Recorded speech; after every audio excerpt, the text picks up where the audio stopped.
Hello, you are listening to The Professional Artist. I am Chernik, and we are broadcasting live on the United Public Radio Network, 107.7 FM in New Orleans, simulcast on YouTube and Facebook. Please like, follow, subscribe, and ring the notification bell. I am currently in Bellingham, Washington, and I'm on with Nigel Sade, who is where are you now, in Ohio? I'm in Ohio, yes. I never know where you are. You know what? I honestly, I created a calendar on Google Calendar that's titled "Where's Nigel." I remember in like fifth grade they introduced like where in the world is Carmen Sandiego, right? Yeah, and I remember that I thought that was just the coolest thing, and she was like this sexy character that you never knew where she was. She had the cool hat and I don't know, and she was sexy and she was cool and she was traveling the world, and that you are my Carmen Sandiego because I never know where you are. I feel like I am that for a lot of people. Seriously, I could be like. My therapist is the same way. Like every time I talk to my therapist, he's like, "Okay, so where are you?" I could ask, and you could be in Ohio, you could be in Portland, you could be in Italy, you could be across the restaurant. Yeah, that doesn't matter. I don't know where you are. I really never know. Yeah, it got so complicated that like I realized, and it was mostly because I needed to. I decided to stop driving a lot to shows and whatnot, and instead I've been like drop shipping and stuff like that things, and then I'm flying, so I have to like set up flights like way in advance. So like I have to have this schedule now that I never really had. Like it was always very free form. It was like, well, are we ready? No. Okay, we can drive through the night, that kind of a thing. But now it's kind of more planned, structured, structured. Yes. Yeah. You've got that. You've really gotten your act together when it comes to your show kit and getting your shows together and shipped and to your location, or at least you seem to. Yeah. No, it's I always joke that like, my setup only took me 15 years to figure out, That's what I wanted to talk to you about today is our setups, because I've been with you since like early on, and we've both seen other artists' setups, and we both talked to other artists, and we both like learned from each other, and we've grown and changed our setups. And I have several different setups. I have my driving setup, I have my flying setup, I have my driving with the big car setup, my driving with the small car setup. Yep. I don't have anything with me set up. So we have different setups depending what we have with us. You have a pretty standard setup now. I do. I have a pretty standard setup, but I do have a flying solo setup now. Like it used to be that like it was always me and my partner that would be traveling together, and that hasn't happened as much lately. And so if I have two people, then I can get like everything to a show, like, as long as we check 2 bags per person, and stuff like that, we could make it all work with minimal shipping that we have to do outside of that. And then but now if I have to go by myself, and like I do a lot of shows internationally at this point in time, and so I never quite know where I'm coming from, as well. So I mean, I do because of the Where's Nigel calendar, but I never quite know, like, all right, well, during this time, I might have to fly from, like, I just did a show in Cologne, Germany, and I had to fly from Ohio, I believe. Yeah.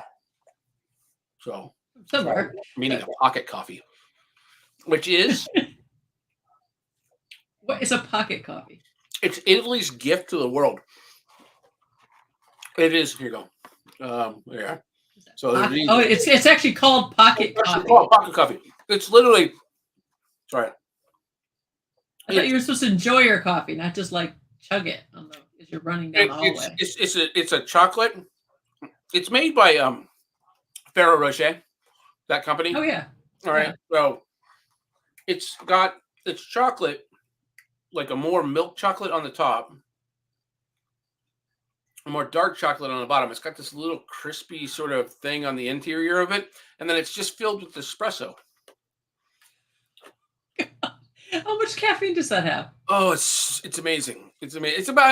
It's I would say it's about a half an espresso. It's like two of Okay. these probably equal an espresso. Yeah, yeah. I know your Starbucks order. You're like 5 shots of espresso.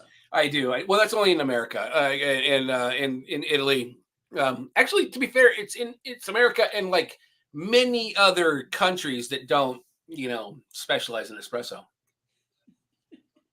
You just have to find the right ones. I mean, so Italy, where I live now, primarily between Italy and Portland, I you can get an espresso anywhere. All right, anywhere. Like my hardware store has an espresso maker. All right, so you can get an espresso at the hardware store. I mean, it's like between you can get a beer or wine and espresso pretty much everywhere. So Athena, Yeah. hello I Athena. don't believe you about the hardware store, so I have to come there and get it. Yeah, no. When you come out there, I'll show you the hardware store. So I have to go to your hardware store and get an espresso. it's pretty good. There's 2 hardware stores in town. Only one of them has an espresso machine, but that's the one that everybody goes to because Of course, because you can get an espresso. I mean, machine, right? of course, if you're going to go to the hardware store, you might as well get an espresso. Espresso. That's the of course.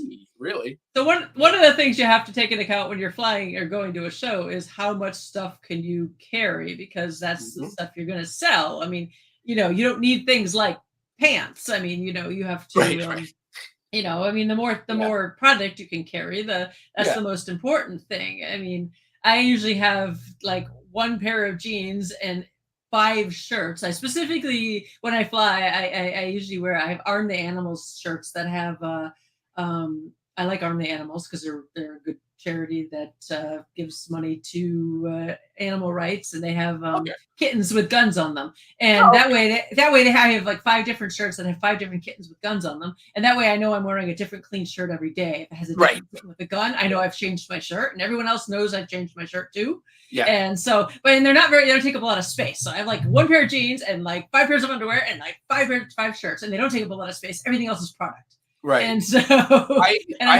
have a very standard, like I have like my 3 to 4 outfits that I wear at the show, and a lot of it is you get on the plane with as much clothing on your body as humanly possible. You know what I mean? Like it's kind of one of those things and my carry-ons are, and you're only supposed to be able to have like 8 kilos or like, I think it's 22 pounds. Oh, nonsense. They don't actually weigh them. No, they don't. Well, here in Europe, though, they do, just as a point of reference. Oh, look at some places, like if you go to Florence, the airport in Florence, they will weigh your carry-on every fucking time. All right. Oh God. And then sorry, are we allowed to curse on this show? Yes, you can curse. Okay, good. You can fucking curse, Nigel. Fucking curse. Curse away. Fantastic. So I never know. This is the reason why they never have me on kids shows. So it's like he curses like a sailor. The kids show, it would just be one giant beep, Beep, beep, beep, beep, beep. What is that? Oh, he speaks in binary. But yeah. Espresso. Beep, beep, beep. Espresso. Beep, beep. But what was I saying? Kid show. No, not kid show. No, we were saying beep, beep, beep, beep. Yeah. So you wear as much of your of the clothing as you possibly can on your body, and then you you pack as much. You use your clothing as packing material for the artwork. Because I mean, and it's all about getting those bags to 50 pounds. That's 53. You can usually get away with about 53. See, lately, if it's over 51, I've been having a problem. Oh, really? You're not kidding? Yeah.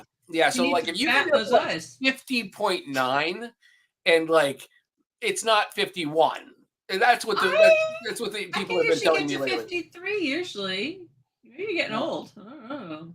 I know, and that's it. So there's other things though, like I'm building up my my Delta miles and whatnot, because at some point in time you get the 2 free bags, but they're allowed to be 70 pounds each, and so that's kind of nice as well. That's kind of nice. Yeah, and then that applies to any of your traveling companions.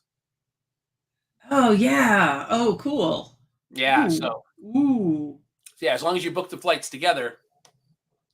You just bring people with you just so you can have their overweight bags. Hey, you want to fly with me? It's like, I don't really care where you have to be with me, though. You have to be next to me in the. I don't really know you, but hey, you want to come to Italy with me? I'm gonna give you these bags. I think that's illegal. I think that might be actually very specifically illegal. I think they talk about it in the airport, actually. Did anybody you know put anything in your bags that you're not aware of? Yep. Was it possibly artwork? Are they your bags? No. Like, I mean, it's either drugs or artwork. You know, it's one of the two. Did anybody put any suspicious artwork in your bags? There's an argument to be made that artwork is a drug as well. I mean, like, let's face it. You know, it is highly addictive. You know, the first one usually is free. All right, and the more that you consume artwork, the more you need it in your life. I thought when you bought 2, you get the 3rd free at your booth. It is also true. That's how it generally works. I'm not the first one free. I'm more the like, you know, the high end heroin kind of guy. You know what I mean?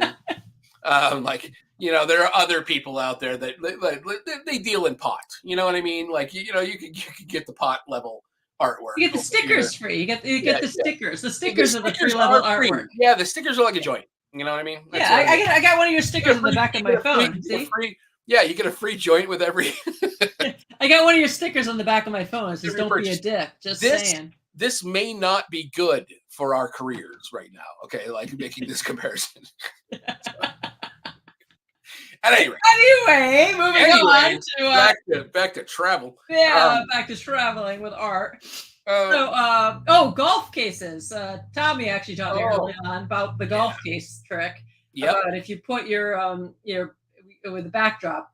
Yeah, you put your backdrop stand and all of your backdrop fabric and everything, like anything you need for setup. I try to put into one of those. I call them Uncle Knickknacks. Because of the Addams Family movie, you know, when they're going through the Uncle Knick-Knack summer life. If you put them in a golf case, the golf case rule is if it's a bigger case, it still can't go over 50 pounds, but it's a bigger size, so you can fit the bigger stuff in the golf case as long as. If you call some airlines, if you call forward with that doesn't count as one of your bags. Really? I didn't know that. Because it's a sports equipment. And so you just have to tell them it's full of sports equipment. And, you know, like I have a golf bag that I need to check, blah, blah, blah, so on and so forth. They'll be like, okay, cool, you know. And because, you know, we do live in a society where rich white males and their hobbies, you know, make the world go round. So, you know, free golf bags, you know. Are you using rich white males' hobbies to your advantage? Mm-hmm. Remember, use the system. I did not know I could claim rich white males' golf bags. You can definitely pull rich white male privilege if you have a golf bag. What? Yeah. Yes, you don't even need to be a rich white male, and you could pull the golf bag thing. You look like a freak. You could be a woman. You could be, you know, have melanin in your skin. You know, that's fine. Yeah. Yeah, definitely. Yeah. Yep. Awesome. Golf bag.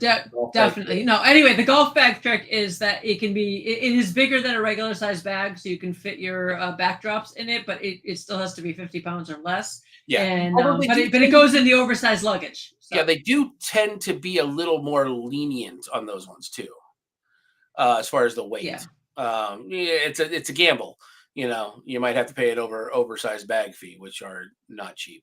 No, you don't have to pay oversized bag, not with a golf bag. No, I mean if you go overweight, you know. Oh yeah. Yeah. So you can gamble with that. Problem with that. Put like 55 pounds, maybe 60 pounds into it, you know, something like that, and then I'm usually okay with The that. problem that I have with that is mine are always under 50 anyways, because it's just the backdrops and the fabrics and stuff like that. Yeah, I usually put the backdrops, the fabrics, all of the light, fluffy stuff goes in there. Yeah, yeah, yeah. And Um, then you just you check that guy as one of your bags.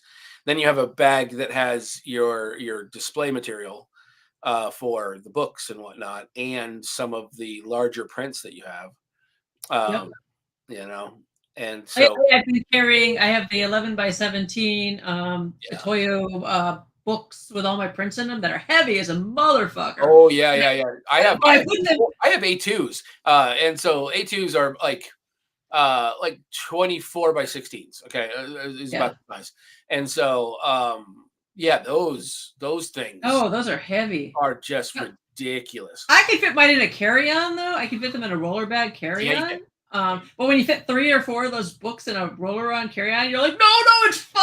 I can fit it in Yes. the overhead compartment. It's one of the things I have learned is that Help. apparently my triceps are very, very powerful. I know. My daughter asked me, she's like, how come your underarms don't hang like mine? And I was like, oh, look, Oh, you're lifting it's all about this. All A about lot of that. Um, food. and as a point of defense, you can shove people way harder than most people can, because that's where all the power in your body's at. Okay, engage the core. Between that and your calves. Oh God, you got killer calves. Oh my God, man. They're the size of Jesus. Nebraska. They are the size of Nebraska. Yeah, but just so huge.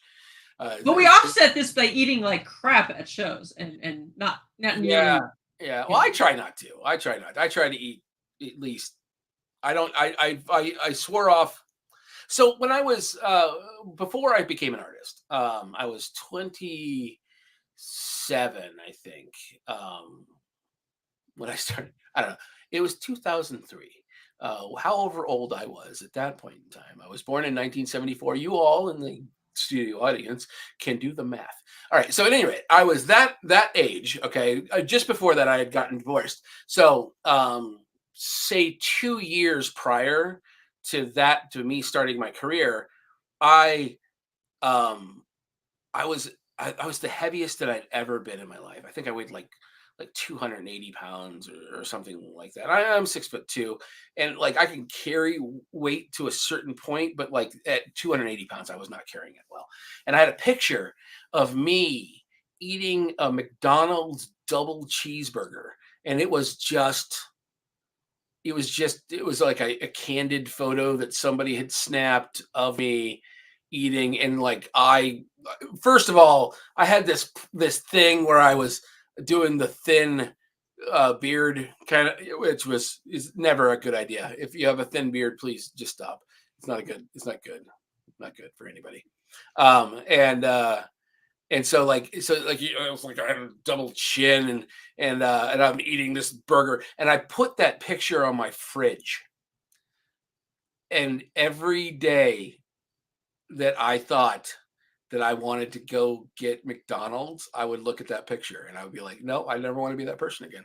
So I specifically avoided fast food from like the beginning of my career on. So there've been a couple of times for a long time there. Like, I mean, don't get me wrong. I mean, fast food was has evolved over the years. It's become worse and worse, honestly.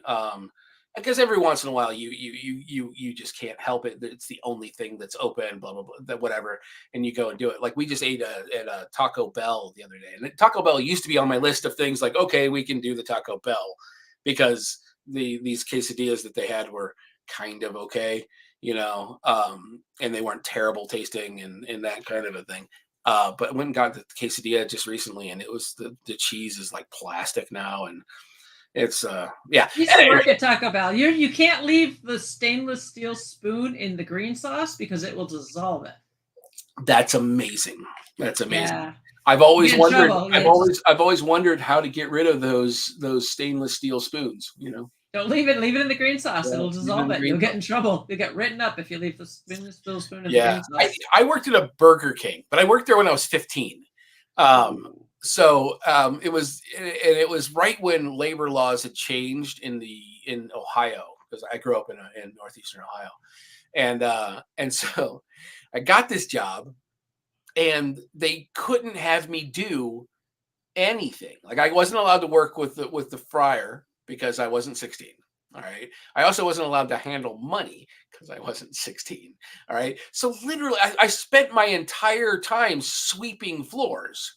And I think I was only there for like 2 weeks before they're like, listen, it you have been very good at doing everything we've asked you to do. This is not about you at all, but we just can't keep on employing you.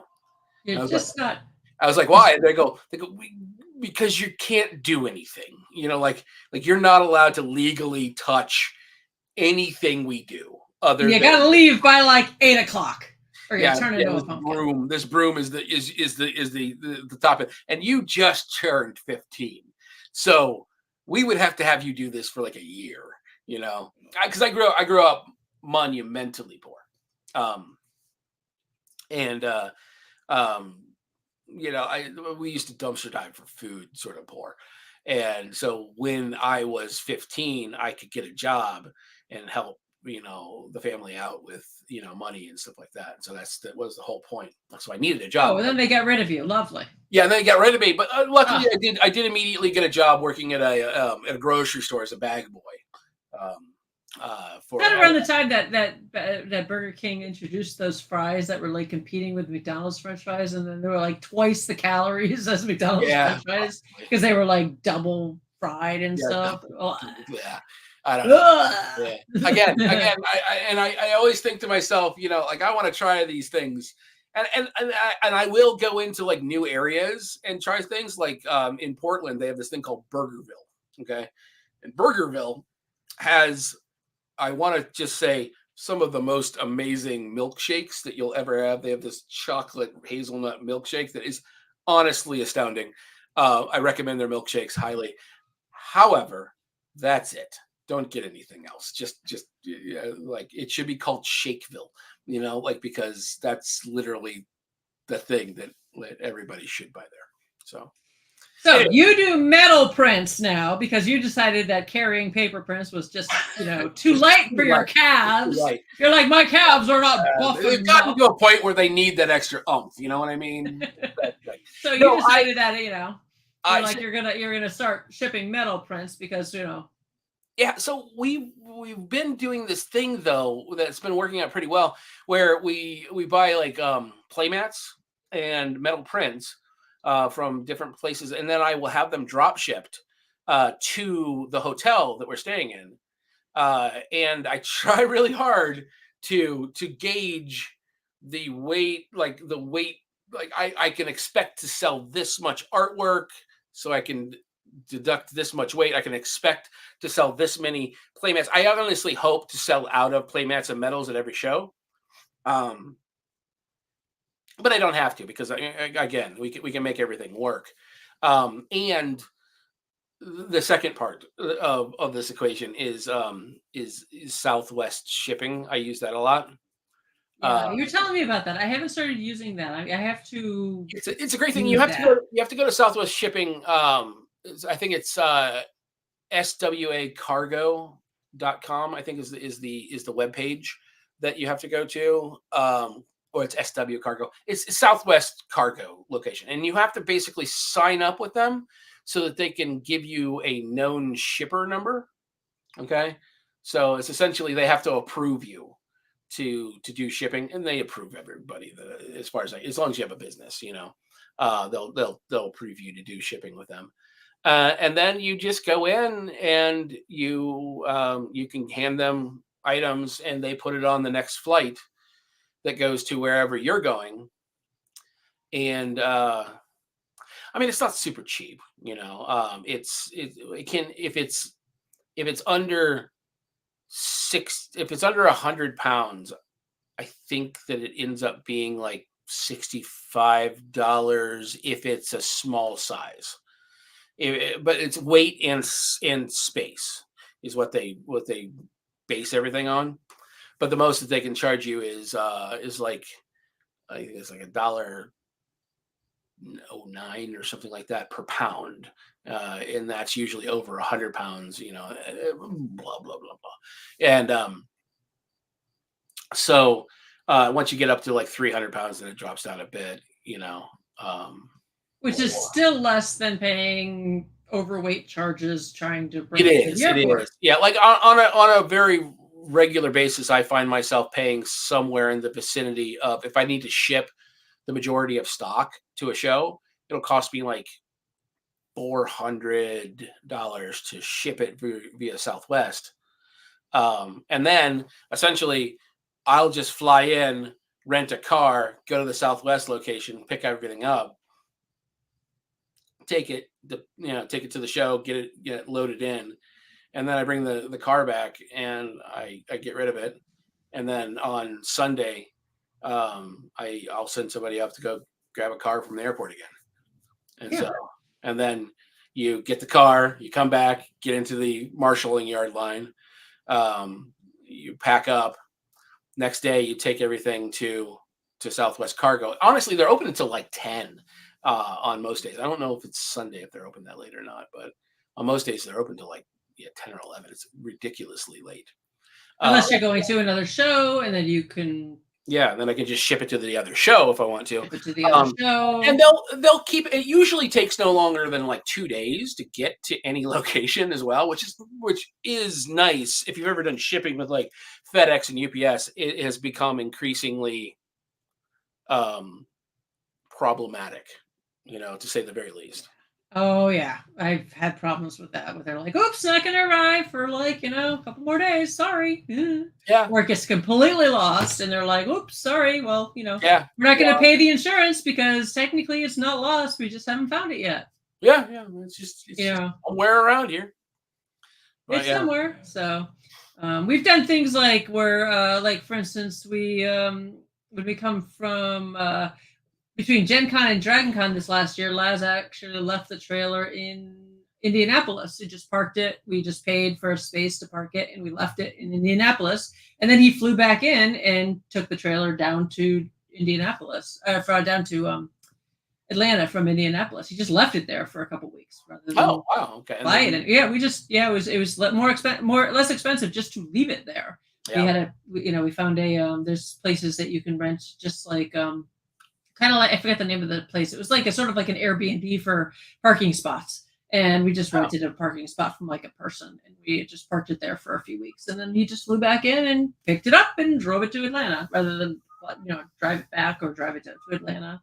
And and that was easy. So you can be like, you just have to be a little bit creative sometimes moving your stuff around rather than and think honestly, ahead. It's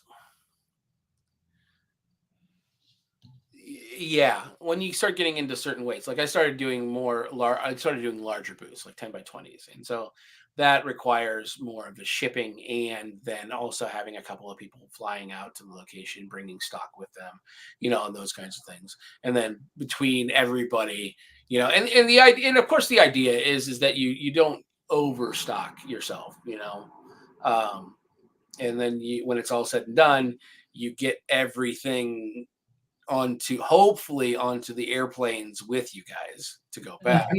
So that you don't have to ship things back with you. But that very rarely happens at those big guys. But as far as what it boils down to, I mean, I guess that there are also like crate shipping options, like you can do like pallet shipping. Yeah, we tried that one year. That was a little difficult with the union. Gave us a hassle with that. Todd Lockwood's done that a bit, so yes, we're going to ask more about that. He did that for quite some years, I know. We tried that one year, and I know the union gave us a hassle. They didn't want to move it from the dock to the truck, and they were like, "Oh, that's going to be $2,000 to move it at 2 feet." And we're like, like no, they're going to left. No. That left me in tears. I kind of went up to the desk and I started crying. And then they were like, "Fine, we'll move it. And again, please stop crying. I understand the whole thing with the unions and whatnot. Like these guys, they rely on getting paid, to do this trade that they have. And they're unionized, so they can, apply pressure in places. And ostensibly that's good, for them, and for really anybody, unions are, I feel, generally a good idea. Really? Yeah, well, because it's again, I live in Europe, so like everything's unionized for the most part, like and there are legalities that are in place that make it more difficult to screw people over, and that's Yeah. what the unions basically prevent. Is like when you have a job in Europe, like you have rights, as opposed to many places in America where you really just don't. I think Ohio is what they call a uh, right to work state, which is probably one of the most floral ways of saying we can fire you without warning and we don't have to give you a reason. So, Yeah. And it's that kind of a thing. So the unions are the things that kind of prevent them. So I support the union workers and whatnot in their sort of endeavor, but like a lot of the conventions have been understanding that like we're not set up to do that. We're not giant corporations, and the union prices are set up for giant corporations. They're not set up for you and me, So they've been making deals with the unions to pay them, whatever their base rate would be normally to like do it. So they don't. The reason why they're very unhappy during those times is because they're not making a shitload of money off of us. No, because the artists can't afford the union rates because they're Exactly. just they can't And afford to pay the rates. if people weren't trying to screw them around every corner, they wouldn't have those rates in the first place. So it's it's a 6 of one, half dozen another sort of scenario, as it always is. But yeah, no, I remember my first time dealing with unions. It was in California. I was in Anaheim, and the rule was that you were not allowed to roll things over the threshold of the door. I believe they've changed this since then. But I remember I rolled things up to the door. I picked them up. I carried them through the door and then sat it back down and rolled it the rest of the way. And the guys were like coming up and like yelling at me about it. And I was like, listen, as it's written here, I am not allowed to roll things through the threshold. I did not. You said it was perfectly fine for us to hand carry things. So I hand carried it through the threshold. Now I'm setting it back down and I'm going to roll it the rest of the way, which is not defined here in this. I was like, I have a degree in philosophy, motherfucker. Don't challenge me. Oh, I wish we thought about that. I remember doing that. That was exhausting. We had to hand carry everything. And then halfway through loadout, they changed their mind. They're like, yeah, go ahead. You can use dollars, whatever you want. Yeah, exactly. We're like, wait. Well, it's because everything became a bottleneck and it was like ridiculous and nobody was going to get out of there in time. And it's one of those things where they want to enforce the rules that they have. And again, like I said, for good reason. All right. Yeah. But then they don't enforce rules and they expect everybody to just buckle and pay for it. Okay. But we are not buckle and pay for it sort of people, like we are. All right, fine. I guess it's going to take me 12 hours to load this out to my car. I guess we'll just hand carry it all up. And so when that happens en masse, like the entire convention center, unless you're Sony or, or somebody like that, you're basically going, well, I can't afford that, so I have to do this thing. So, hello, Stefan. Hello, Stephen. Stefan. How you doing? So, he's got 2 first names. So, sorry. Yeah. Very astute. Yeah. So, what else about carrying art? Yeah, no. So it ends up being one of those issues where people can do. We're willing to run a bit. I think that's part of being an artist, though. I think that's one of the things that like people do need to understand about being an artist or even working for an artist is that we may have very large profit margins that we work with, and we may very well make a decent amount of money, doing these things. But that's because we are and have learned to be frugal about how Yeah. we go about with the back end of stuff. And it's for me, my people get paid. They get paid an hourly rate to do stuff, and if they do really well, then they get a commission over that hourly rate. And so it encourages everybody to to try harder. But the thing is that like part of that commission is the expenses that are on the show. So I mean, like the people that you need to hire, you find people that want to work with you that are willing to have the same ideals that you have.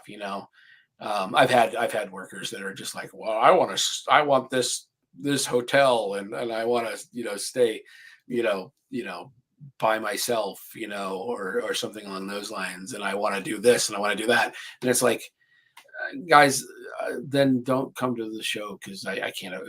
If I do that, then you'll only ever make your base rate, and the company isn't going to make enough money to survive at that point in time, because a lot of the smaller shows they're just right there at that cusp. It's the big guys. Yeah. The big guys, they bring in the majority of the money for. I don't know about you, but for me, Yeah. and yeah, it's like August. It's like July, August, and a bit of September is like 50% of my income. And the rest of it's kind of like spread out throughout the year. Yeah. Sort of. You never. Yeah. And then you got to take advantage of the perks when you have it too. So because Yep. you never know what perks you're going to get too, and you talk to other artists, and sometimes other artists have other things they're getting rid of, like show supplies and stuff, and they're like, "Hey, do you want these show supplies I don't need anymore?" And you're like, "Hell yeah!" And then And because also, I'm right, like that Ben's place that we went to, oh yeah, that when you Vince were in place. Portland, was a fantastic thing. Like, I mean, I ended up with getting like soft boxes, and in like a product soft box, essentially. Like, some photographer had decided that they didn't need this equipment anymore, or they were giving up on photography, and they sent it all to Goodwill. And We so, went like, to a Goodwill. We went to a Goodwill place, but it was like a Goodwill bins place, where basically they just sort of dump everything in bins, and you went in and you sorted through the unsorted bins. yeah. Hey, Echo, what is the web address to this thing? If you go to echochernik.com, you should see the link to my YouTube page. And if you go to the YouTube page, you should get a link to, go to the YouTube page, you should see the link to this. That's the best I can give you right No, now. that's fine. It's Echo Chernik. Is it Echo dash? Go to just echochernik.com. And then you should see the link right on the main page to the YouTube page. Okay. Yeah. No, I'm sending out a thing. Easiest link I can give you right off the top of my head. No. Otherwise, I think it's youtube.com/echochernik. Yeah. I think. Yeah. Usually, I know mine is. Usually. But yeah. So But oh yeah, get stuff used, get stuff from other artists. I mean, my knockdown pro panels I got off of Heather Hudson. I mean, whenever I have things that I'm not using anymore, I give to other artists. I had an old portfolio at the last show. I was like, all right, go over to Artist Alley and give this to somebody. Yeah. Walk around until and to say, does anybody want this big portfolio? Yep. Until somebody says, I want it. And then you go, okay, cool. Okay, there you go. It's a huge portfolio. Does anybody want it? Who wants it? Who wants it? Because don't throw anything away. It's perfectly good. There's nothing wrong with it. Somebody will have to make good use of it. Yeah, that's and again, as you get further and further in your career, you're gonna have your expenses. Like they're gonna be there, and they're gonna be new, and they're gonna be unexpected, and they're going to be strange. Always. Like I discovered an oil paint that I absolutely adore, and it's not cheap, and so now I'm spending thousands of dollars on oil paints. You know what I mean? Where there's the link. Oh, you got. I don't know. It's the other link. I don't know what it is. Now, yeah, you found it. You found an expensive oil paint made from expensive oil paint, which I absolutely heroes. adore. And so, like now, I'm spending all this money on oil paints. I find a set of I found a brand of brushes that I absolutely adore. And now I'm spending thousands of dollars or hundreds of dollars. I can't help but use real gold leaf. I can't use the fake gold leaf. I have to use the real gold leaf. I just can't use the fake stuff. I just, Oh, okay. Does this run live or does it on live? Yeah, on YouTube? Yeah, it should be live on YouTube and on Facebook Live. Okay. So we should be live on Facebook Live and YouTube and on StreamYard and on usually Twitch too.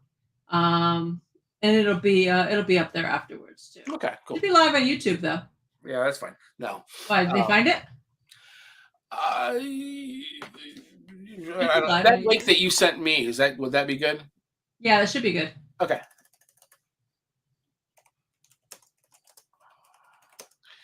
Okay. Anyways, should be good. The link I said you should be good. Okay. Cool. No, I'm having somebody that wants to watch the show. So, all right. I don't want to click around too much because I'm afraid of ending the stream accidentally. Yeah. I'm really good at accidentally doing that sort of thing. Yeah, I know. You're just like click, all of a sudden it's gone. I just recently started getting in. Well, last year I got into doing some tutorial videos of artwork and whatnot, but it's hard. It's hard to keep up with that. So yeah, I'm trying to find the time to actually, do one and have a social life is a little difficult, And all your traveling that you do, jeez. Well, yeah, and you think about it, like it's like I travel, I do these things, and so on and so forth, and then I get back and I have to do some paintings and I have to do, And you have the world's sweetest girlfriend. I do. Oh my God, she's the sweetest thing ever. She's described as sweetest thing. As if you took sunshine and molded it into a person, and that's pretty accurate, I think. So I think it is. Yeah. She is the sweetest thing ever. I have to admit. Very, very. I like her. Positive. I like her too. She's better than a kick in the face, right? So. I'm not going to be at IX this year. Steven just asked if I'm going to be at LuxCon this year. Yeah, I know. I've never done that show. I really want to. I was supposed to go the first year. I was invited to be in the main show, and then I was invited the second year. But I had Celestial Seasonings the first year, and then I couldn't make it the second year, and then I didn't go for a whole bunch of years, and then I went, and then I was supposed to go the next year to be in the main show, and then there was COVID, and then I was like, ugh. And then I just can't, just can't see. I honestly, and I am really I'm super glad that I have been traditionally very good with money, because had I not been, COVID would have been a lot worse for me. Yeah. But luckily I had like a bunch of money that I had saved up. I was actually saving it up to do a book. I was going to do a big opulent book that I wanted to put out. And I ended up spending all of it on just surviving COVID, Kickstarter, go Kickstarter. I am. So right now, I need to do the writing for it. Is really what it boils down to. Okay. So if I can do another opulent book. Yeah, I am. So it's going to be all about, like, it's going to have. I want it to be sort of two-sided in a lot of ways. Like you have this side of the book, kind of maybe have them flipped so that they're one side's upside down, and so the images, so that like when you flip it over and around, it becomes the book that is about the symbolic abstract work that I do. Oh, cool. And then the other way is about all the oil paintings that I do. So. Oh, cool. Yeah, well, you should do it. Do a Kickstarter for it. Yeah, I am. I'm very new to the whole Kickstarter sort of realm, so it is one of those things that I wish I knew more about, we've done like 16 of them or so. Oh, have you? Okay. Well, yeah, done a ton of them. I'll bend your ear about it then. Yeah, well, you got your mailing list and everything. As long as you have your mailing list and stuff, it should be fine. Yeah. Again, also we're building up a mailing list, I guess. Get your mailing list in order. It's one of those things where, like, as far as I've spent so much time being the in person, like, I built my career based on people interacting with me, and that works out well, because I like people, and they sometimes like me. um, yeah, yeah, most of the time, every once in a while, there's a doozy. I've had a couple. So put Maddie on getting your mailing list in order, and then Maddie's going to get the mailing list in order, and then do your opulent book. Yeah, no, and there's a bunch of Kickstarters I want to do. Like I have a Spock deck that I want to do, and I have everybody wants me to do a tarot deck, but it's like, only do one if you want to do one. 75 pieces of artwork, It's, if you want to. People keep asking me to do an Art Nouveau one, and it's a lot of work. I've done three. Yeah, it's three kicks. I've done 3 tarot decks, and they're a lot of work. Yeah, I did a Pirates and Ninjas card deck once. That went over pretty well. But now I'm actually kind of just thinking that I might just do a Pirates one, just because Pirates and Ninjas was like all the rage back in the day, I like everybody was like, wow, Pirates versus Ninjas. I'm like, when would these people have ever met? Like I don't feel like there's a lot of overlap in the pirate ninja sort of camp other than with us, so. Yeah. But if it looks cool. So. Yeah, it's like who would win, Superman or the Hulk? It's like, well, they are from different universes, so who cares? Yeah, but it looks cool, so that matters. Yeah.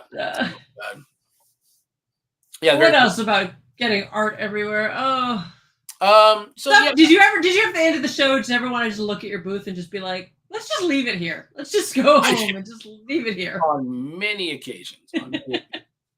Honestly, like, and there's a part of me that kind of wants to do the math. You know what I mean? Like the math of the whole situation. Like, it's okay, well, the backdrop stands are, a couple $100. Just 3 of those. It's like, home and start over. Like $1,000 setup wise. If I just take the artwork back with me, I can just buy new stuff and ship it there. I don't want to pack it up. I'm just too tired. So inevitably, every couple shows, Laz just turns to me and says, "Thank you for not being a sculptor." Oh my God! Yeah, no, I have so many friends. Like every sculptor friend, really. Honest, the 2-dimensional medium is the sweet spot when it comes to art. Like it is. We are very lucky in a lot of ways. Paper's heavy. Paper's heavy as shit, though. It is, and you do have to bring a lot of it. I mean, sculptors. You've always got a giant truck that you're bringing. You know what I mean? But you guys use a giant truck, though, don't you? No, not as bad as a sculpture, though. And you can't like reproduce sculptures. You can't just like print out 20 sculptures and be like, now you can.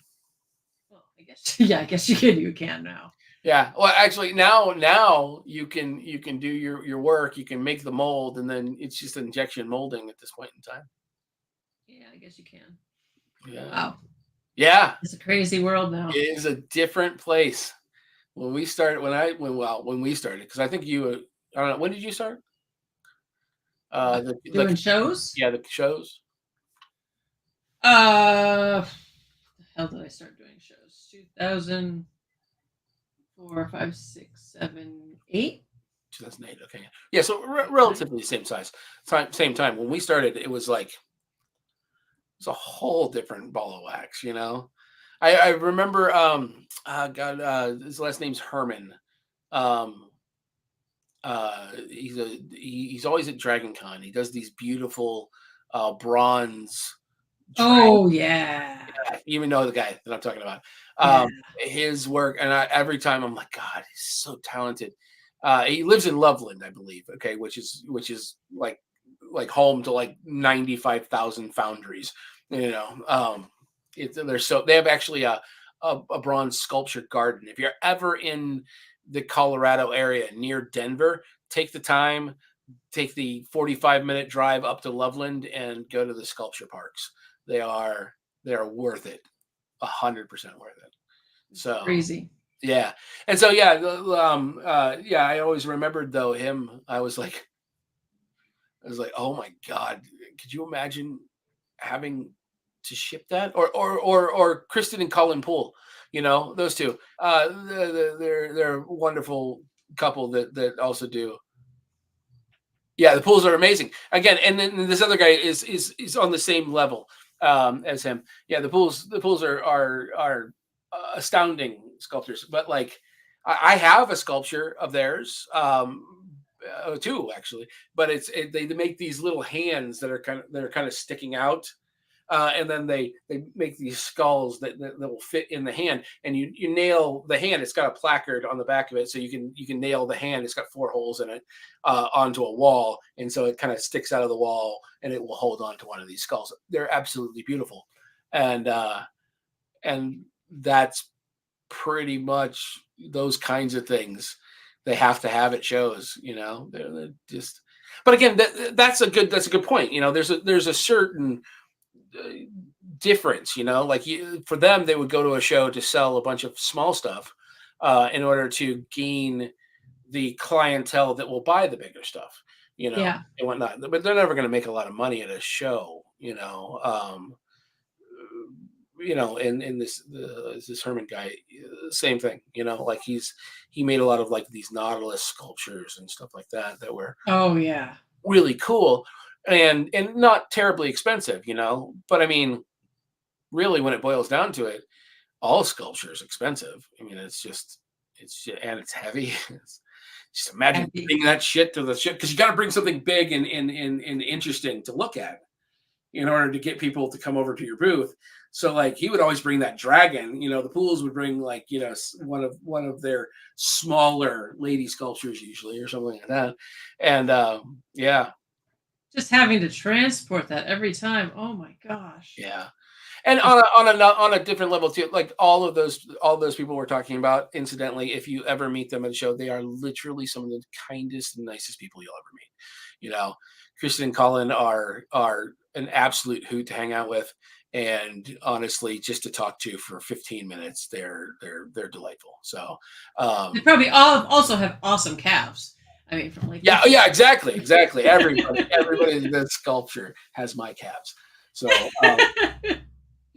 seriously, honestly, you know what? And it's one of those things where, like, I grew to like them as I got older. Like, because I have giant thighs and I have big calves and stuff like that, and they're nice now. But like when I was a kid, I was relentlessly made fun of. Your calves, not the Pools. Okay. Yeah, no, not the Pools. Yeah, I didn't have your calves. Yeah, they didn't. I didn't have them until later. You know what I mean? Like, got it. Yeah, I collect them now. You collect your calves or your Pools? No, I collect Pools. Actually, it kind of does feel like that, because you got Mark Poole too, and it's a collection. Kind of. Exactly, it's the collection of Pools, the fantasy collection. Oh, it's the fantasy collection, the Pools. Yeah. Yeah. So. Oh yeah, artists were just a little weird. So all right, we're already out of time. So if anybody wants to know anything about moving art, we haven't even gotten into all of the stuff. Yeah, there's a ton. Sorry, there's talk. I'm a talker. Yeah, that happens. So anybody have any questions, you better sling them out now. So in the meantime, is there anything else you want to throw out there, Nigel? Oh, anything you got your New York Comic Con coming up? Yeah, New York Comic Con coming up, and then I go to Italy and I do Luca Comics and Games. I will do that with you. I know. It's wonderful. It's a beautiful show. The entire city of Lucca, Italy gets converted into a convention. I will sleep on your floor. I know, right? My floor is from the 1500s, so it's nice. I will sleep on your 1500s floor one of these years. I always tell everybody I have a fresco in my bedroom, and it's like the clip art of frescoes. All right, it's not a nice fresco, I want to see your bad clip art fresco. But I have one, like, and that's. I want espresso from your hardware store. I know you espresso hardware store espresso. Now we'll go to Cafe Puccini. Cafe No, Puccini. I want hardware store espresso and bad clip art. You can get one of those too for the nostalgic value, but Rosario and Cafe Puccini is the way to go. Yes. Well, I'm doing this. I can always say this every year, but it's getting closer, eminently closer. Oh, I know. And honestly, even if not, just come to visit Lucca. Lucca's a beautiful town. It's honestly it's sort of a hidden gem in a lot of ways. But I have to go for Lucca for the show so I can write it off. Oh, also true. Also true. You can't just go for vacation. So, but anything? Let's see. Anything else that you want to think about that you're doing?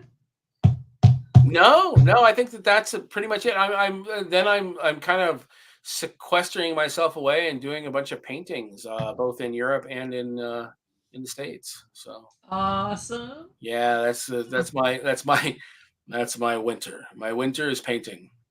Yes. So, I'll have you on the show again so we can talk about frescoes and art and things because you're so much fun. Yeah, if you want to have me on in Italy, I see my setup there.